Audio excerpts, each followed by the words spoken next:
February 8th, beginning at 5:30 p.m. This is not you. It's not me. Real people, real problems, real life solutions. Investigate TV Plus. Thanks for watching News 12 on your side. Parker's Kitchen is my new daily coffee stop. Gourmet beans are freshly ground for every cup. Get your own cup of great tasting, freshly brewed coffee at Parker's Kitchen. Live from Augusta, you're watching News 12 live at 5. A truck driver shortage across the country is growing, but a local college is trying to fight it. Augusta Tech will be offering a program in Thompson for students to earn their commercial driver's license. Good evening. I'm Meredith Anderson. Your Audrey Dickherber spoke with Augusta Tech's president today. She joins us live here in our studio.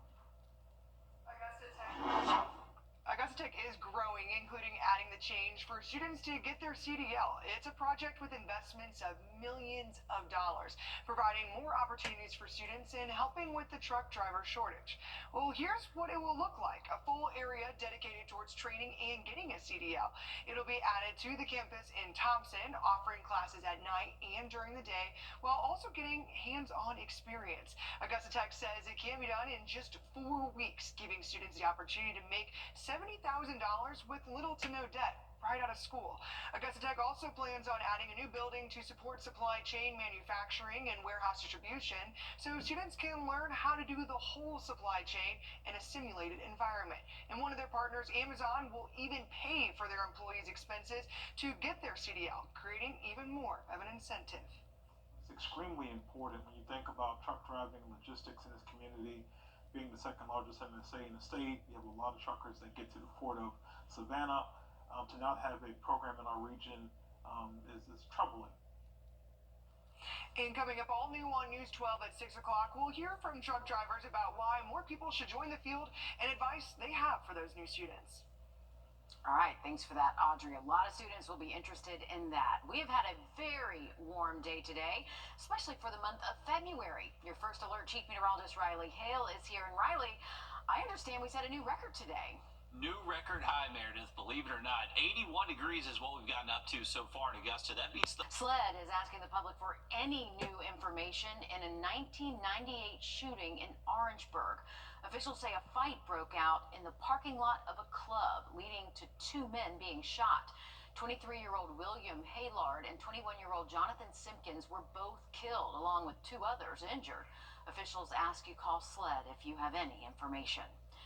Former Brunswick District Attorney Jackie Johnson took the stand in her own trial today after a judge granted the defense's motion for an acquittal of obstructing or hindering law enforcement yesterday. She is still charged with violating her oath. The prosecution claimed she violated her oath to protect one of the men from being arrested, who would eventually go on to be convicted in the killing of Ahmaud Arbery in 2020. Johnson's team argues the oath she took is valid for 4 years, and the oath in the indictment was taken in 2010. So the oath in the indictment of 2010, is that inapplicable in 2020 on the allegations of the grand jury through the Attorney General's office? It had expired.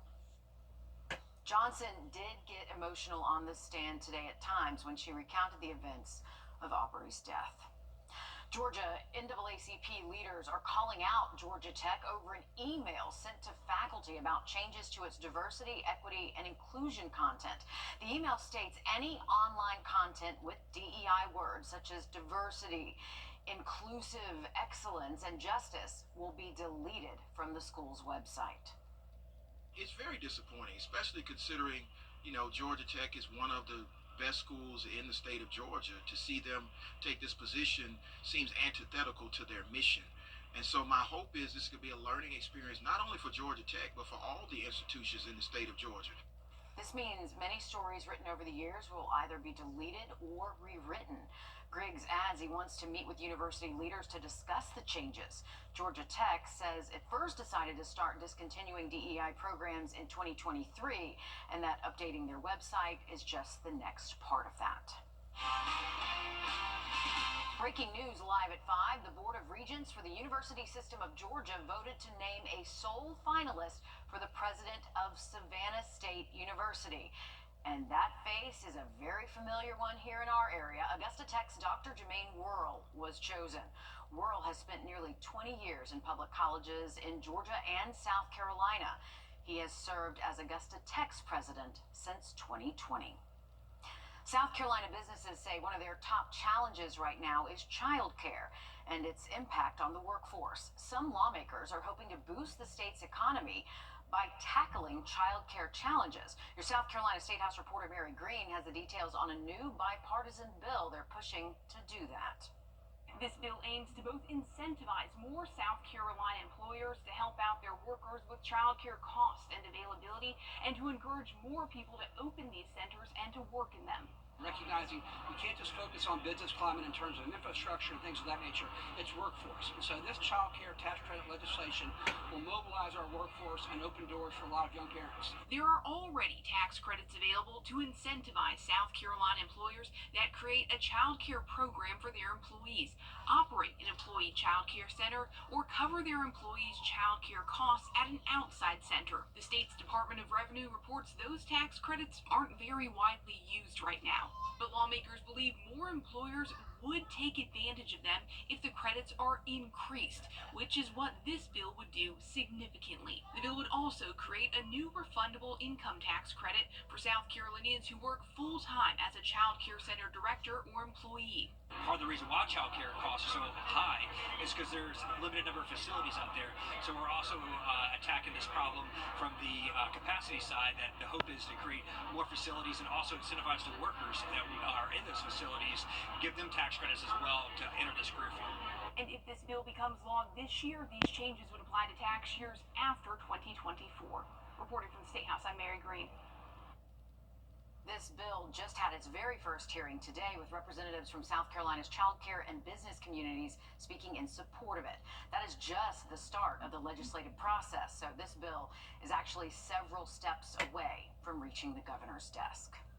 The University of Georgia student who was one of the ones injured in the deadly five-time Masters champion Tiger Woods has announced his mother, Katita Woods, passed away this morning. Sharing the news on his X account, he says she was his biggest fan, greatest supporter, and without her, none of his personal achievements would have been possible.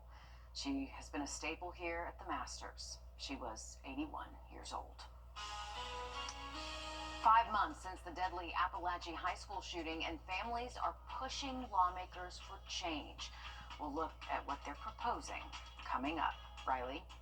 And we did set a new record high temperature this afternoon. Cooling off a little bit tomorrow, but warming right back up as we close out the week. Have a look at that full forecast next. Time and Temp, brought to you by your First Alert weather team. Introducing the First Alert Radar Network. With up to 10 times the resolution of other local radars and technology that can pinpoint right down to your street. First just got faster. Create your To cool off once again. All right, thanks for that, Riley. Today marks 5 months since the deadly shooting at Appalachia High School, where 2 students and 2 teachers were killed. The shooting led to many efforts for school safety improvements across the state. This week, families are at the state capitol to push lawmakers for stronger safety measures.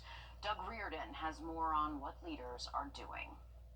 We want to be proactive and not reactive. Georgia's House Republican leaders and emergency management officials announcing plans to improve school safety. Their ideas including an app that would let students anonymously report threats and a statewide information sharing system on students who might pose one. That will allow for the timely transfer of relevant student data between school systems, law enforcement, and mental health care professionals. Just good old common sense.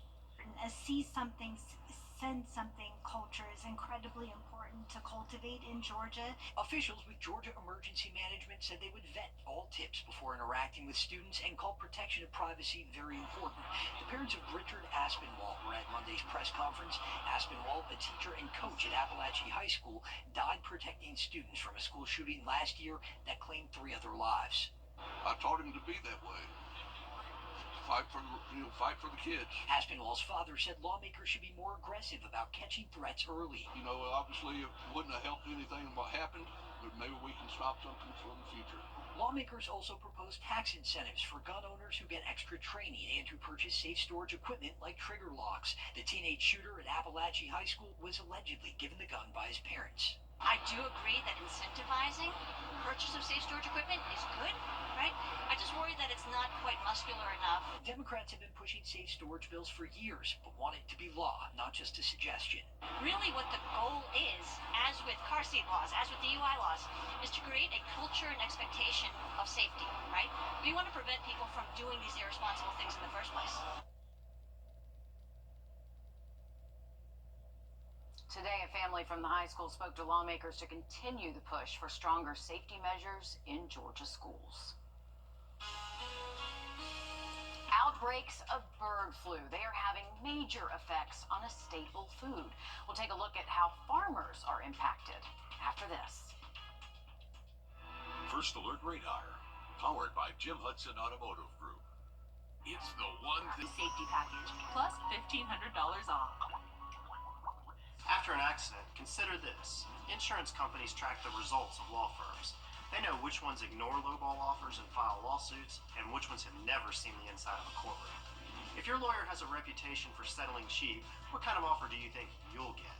I'm Austin Jackson. At my law firm, insurance companies respect us because we stand up for our clients. Injured? Call Austin Jackson, the Augusta guy. 706-724-7224. Outbreaks of bird flu is the biggest cause of rising egg prices. U.S. farmers are forced to kill millions of chickens a month to contain outbreaks of the virus. It's also making it tougher for them to meet the rising demand of eggs. Hannah Bochert has more from South Carolina farmers. The supply of eggs is down throughout the country, and I'm afraid they're going to continue to go down as more and more farms are hit by bird flu. Egg prices are all due to supply and demand, which typically doesn't affect a smaller farm like ours, but this time it actually has. Both Legree Farms and Story Farms have had to raise their prices. Owner of Story Farms, Jeremy Story, says hatcheries can't keep up with the amount of birds being put down due to avian influenza. For the first time it's affected us. We're unable to get replacement flocks for birds. For the second time in 10 years, they've raised prices, up 50 cents for wholesale and $1 for retail market per dozen. At a grocery store, you can typically see a range starting around $4 to $12 a dozen, depending on the type of egg.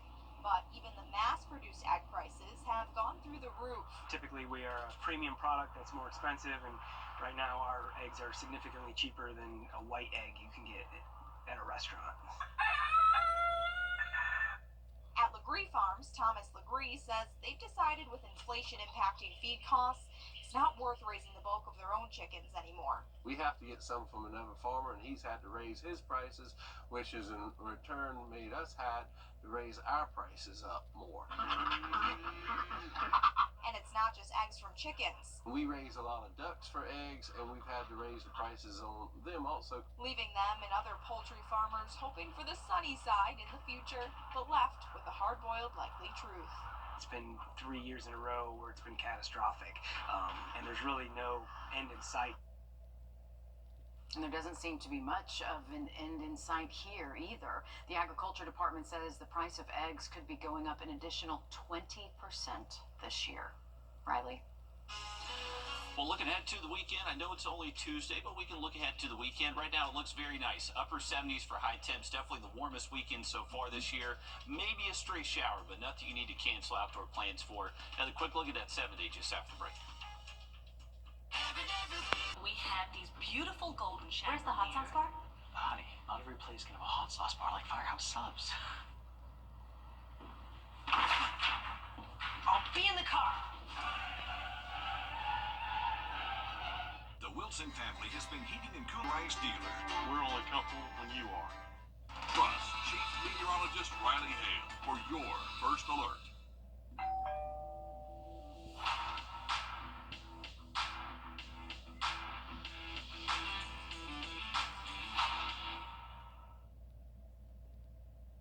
You're watching News 12 live at 5. Continues. Live at 5, public hearings continue tonight over the controversial homestead exemption in Georgia. Good evening, and thanks for choosing us. I'm Meredith Anderson. And I'm Will Rio. In November statewide, more than 60% of voters said yes at the polls, which puts a cap on tax hikes to your home. But the law has a way out for local municipalities. Counties can announce their plans to opt out, which can trigger the need for at least 3 public hearings. And after those hearings, governments and school districts will vote whether to opt out or in. But it is important to know the commissioners and board members we've spoken to say legally they have to use that language in order to hold the public hearings. Instead, they say they are using these meetings to figure out if they will opt out. Your Hallie Turner joins us live at 5 at the Evans Government Center Auditorium, where the Columbia County Board of Commissioners will have one of its hearings in about half an hour. Hallie, this is a complex situation, but leaders want to emphasize to voters their minds are not made up. Yeah, that's right. To even have the meetings in the first place and to notify the public, leaders say the law requires them to say exactly what's on this paper, which is that the Columbia County Board of Commissioners intends to opt out of House Bill 581, but they can also add their own language to it, and they have. If you keep reading the law, the release states they haven't made the decision, and neither have Harlem and Grovetown. This bill is extremely complex for all parties involved, and that's because the bill doesn't just focus on the exemption. It also has the ability to introduce a floating sales tax, but the optional sales tax can only be introduced to voters and used if every entity, meaning Commission, City of Grovetown, and Harlem, opt out of the bill of House Bill 581, and that's where the Columbia County manager says he's hitting a roadblock. The problem that we're running into is for Columbia County, we have to decide by March 1st whether we're going to opt in or opt out. Grovetown and Harlem have to decide by March 1st whether they're going to opt in or opt out.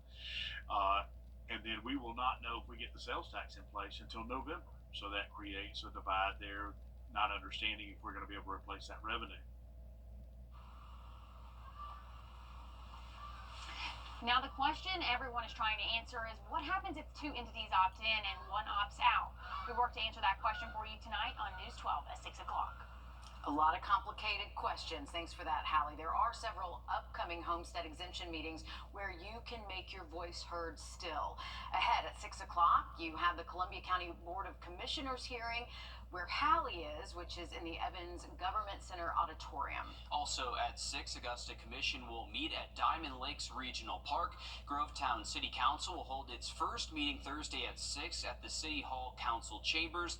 The Burke County Board of Commissioners will hold their hearings at the historic Burke County Courthouse in Waynesboro, with its next 2 hearings set for the 12th and the 17th, both at 9 a.m. We will have all of these dates and times listed on our website, wrdw.com. Switching gears to weather now as we check in with your first alert, Chief Meteorologist Riley Hale. Riley, this might be a fall spring, but I have no complaints. Oh, 0 complaints. It is beautiful outside today, Riley. It is, guys. Definitely a far cry from the weather we've had most of 2020. Much more of the rest of the week's forecast for you in just about 10 minutes. All right, thank you, Riley. Downtown Augusta is a construction zone, all part of the city's plan to stay beautiful all year long, not just in the spring. But dilapidated and rundown buildings are holding the city back. The old First Baptist Church, for example, has remained an eyesore to many for the better part of a decade. In 2020, someone bought it with the promise of bringing it back to life, but as you can see, at least from the outside, very little has changed. All new on News 12 at 6 o'clock, your city government reporter Sydney Hood is getting in the weeds of this historic property. Also today, Augusta commissioners approved a salary increase for the EMA director. This comes as commissioners are looking to hire a full-time director in the wake of Hurricanes Debbie, Helene, and the winter storm we saw last month. Before, the role was for deputy director and made just under a $60,000 salary. Now the position will make a little more than $93,000 a year. Funding for this increased salary will come from this year's contingency fund and will be included in next year's general fund. Today, on the steps of Georgia's Capitol building, Appalachia High School families demanding change after authorities say a student opened fire there in September. This comes exactly 5 months since 4 people were killed and 9 others injured at the school. Now family members are calling for lawmakers to pass preventative measures to make sure this doesn't happen again. One of those measures includes the Pediatric Health Safe Storage Act. That bill would require secure storage of a gun that a minor could get their hands on. Yesterday, House Speaker John Burns unveiled his comprehensive plan for school safety, which includes technology for students to anonymously submit threat tips. Among the faces in today's rally, some of the young students who witnessed this horrific attack. Isabel Trejas was in the classroom when her teacher, Richard Aspinwall, was shot and killed. She and her sister say more needs to be done.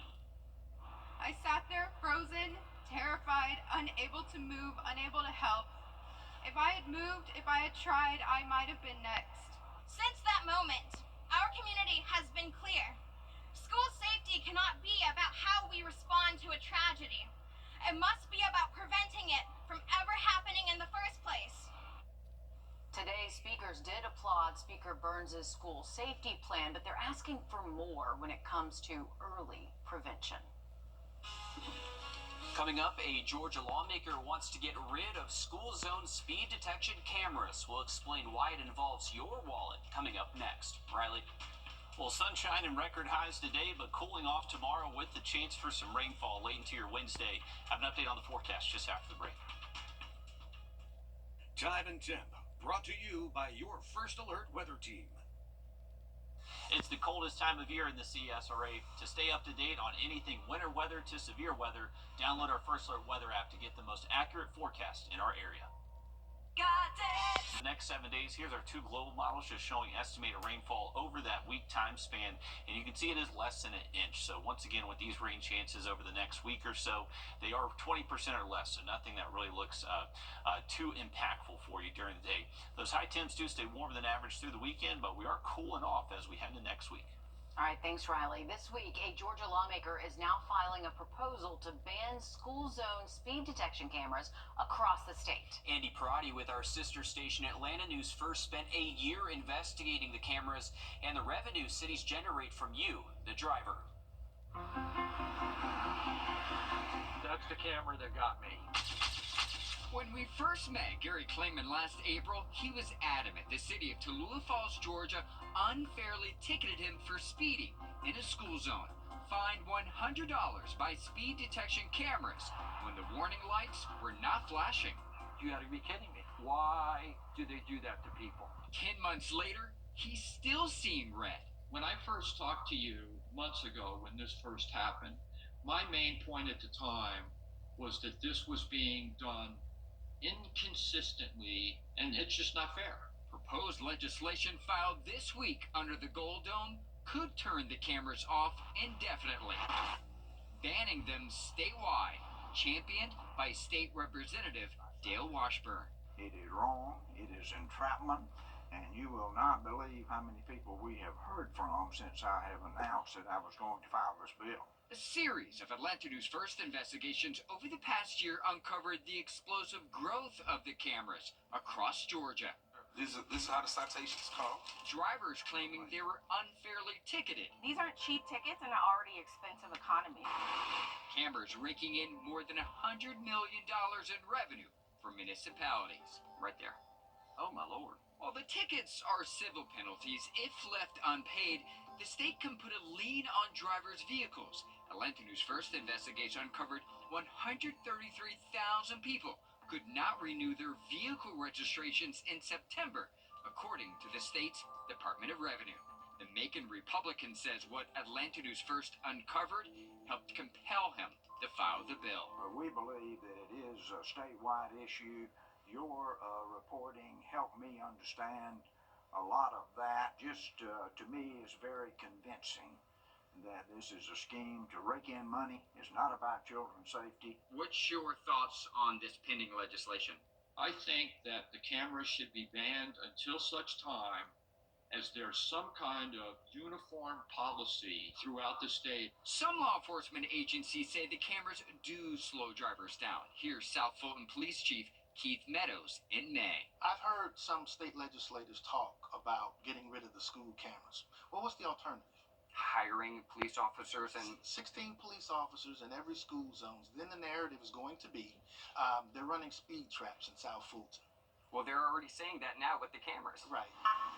At the time, the city of South Fulton collected more revenue from camera citations than any other municipality in the state, $21 million.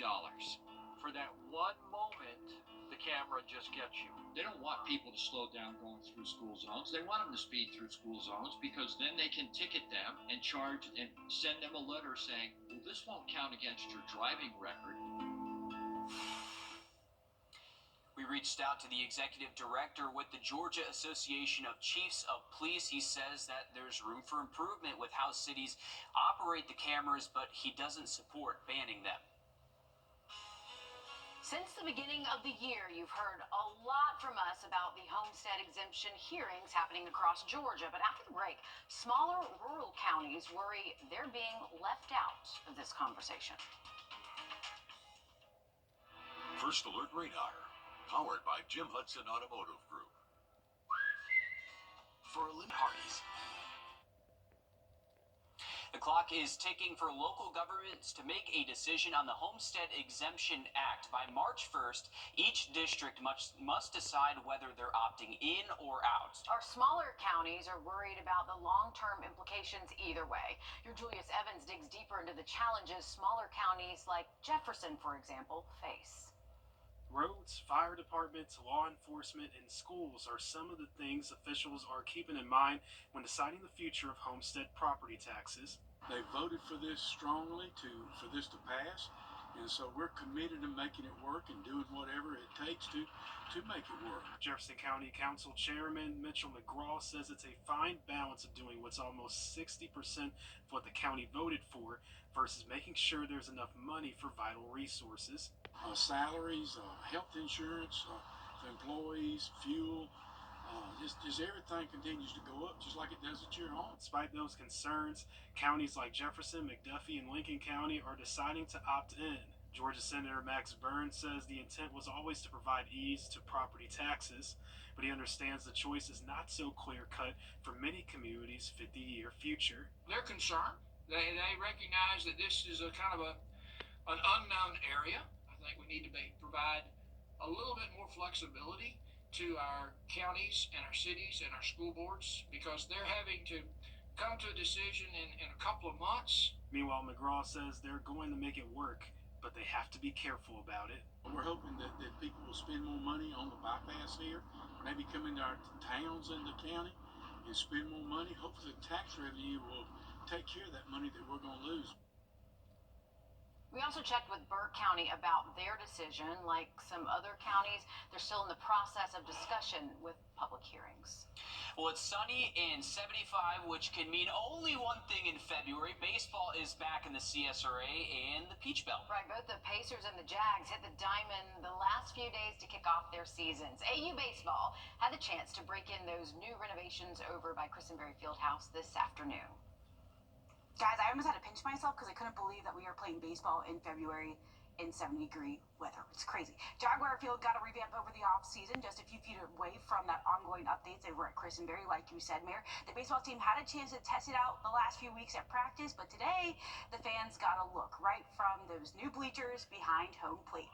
A direct view as they took on Erskine College, 420 seats, handicap seating, new press box. They even added a new scoreboard with a video display, which they used today for player profiles as they walked up into the batter's box. Peach Belt Commissioner David Brunk threw out the first pitch. He retires this June. Brunk was behind expanding the Peach Belt to 18 championship sports. Let's go ahead and get into the action. Jags, Elijah Durnell out the diamond, catching the aces in action, and down one, gotta be quicker than that. Nolan Turner gets number 2. The tied at 1 apiece would be short-lived. Erskine would put up a 10-run inning.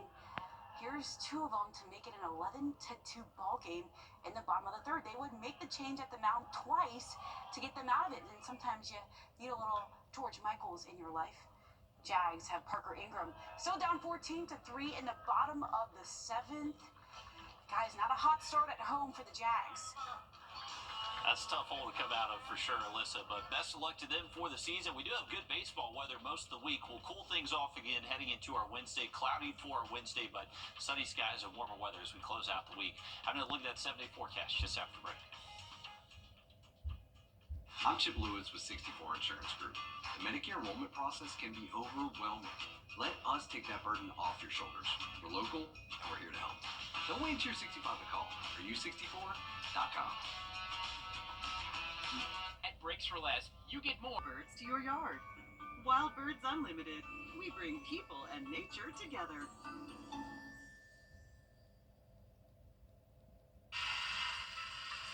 Brett, what are you doing?